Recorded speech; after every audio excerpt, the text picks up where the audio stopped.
రాత్రి చెప్పాను కదమ్మా, నువ్వే కాస్త చొరవ తీసుకోవాలని.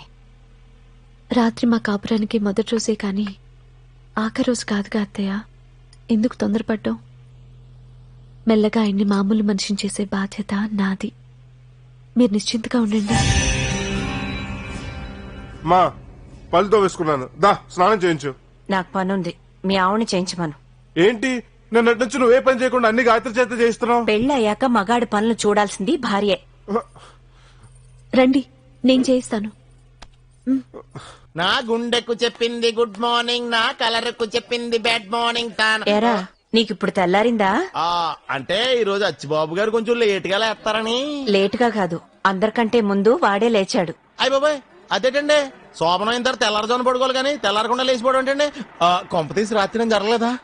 ఏమిటి జరిగేది? సున్నుండ్లు జంతుకులు బాగా తిని పెళ్ళం చేత పాట పాడించు